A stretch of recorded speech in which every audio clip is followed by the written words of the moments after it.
In the last video, we showed you how you can enter data manually into Power BI Desktop using the Enter Data feature.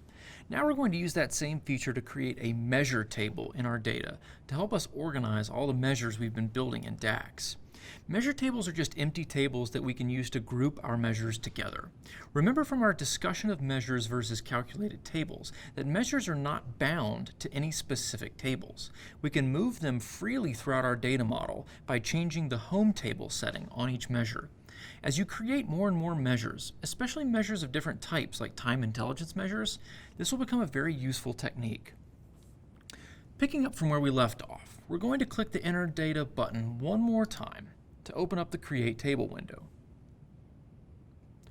All tables in Power BI need to have at least one column, and these measure tables are no exception. So we're going to create a dummy column with no data in it. We're just going to leave it as one row and one column with a blank cell, and we're going to name the column Z. It honestly does not matter what you name it because we're going to hide this column later anyway. Then we're going to name the table Metrics. We can't call it measures because the word measures is considered a reserved keyword in Power BI. Reserved keywords, or reserved words, are a common feature of programming languages. Their purpose is to lock down a particular word for only a specific usage, so you can't use it as an identifier anywhere else, such as a table name or a variable. In this case, Power BI Desktop will prevent us from using measures, so we're going to use metrics instead. We'll click the Load button, and then once our table is created, it will show up in the model view. It's not connected to any other tables, and it doesn't need to be because, again, measures exist independent of tables. Our metrics table can be a standalone object in our data model. The only change we're going to make is we're going to right-click on the column Z in our table and check the option to Hide in Report View. This will prevent the dummy column from showing up in our report editor. Next, and this is the most tedious part, we're going to switch over to the data view and we're going to select each of the measures we've already created, go to the Measure Tools tab on my ribbon, and change each measure's home table to our new metrics table.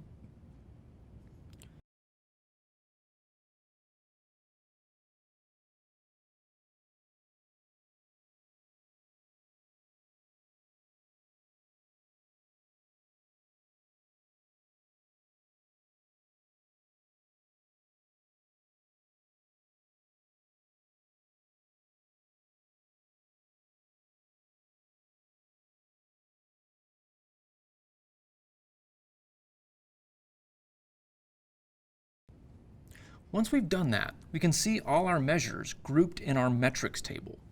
Now, from the model view, we're going to group my measures into display folders, just like we did with our measures in the Steph Curry exercise. We're going to Control-click all 4 of my expense measures and add them to a folder named Expenses.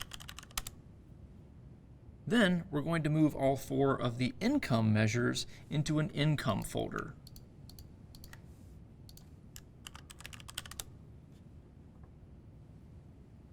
Then we'll move the budget amount measure into a budget folder and the net income measures into a net income folder.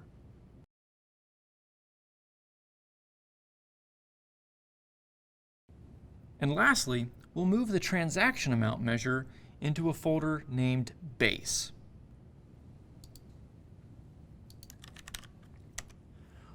We're calling it base because this is my base measure, the one from which all my other measures are derived.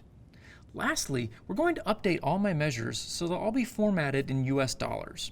We'll Control-click each one and then go to the Properties pane and change the format from General to Currency.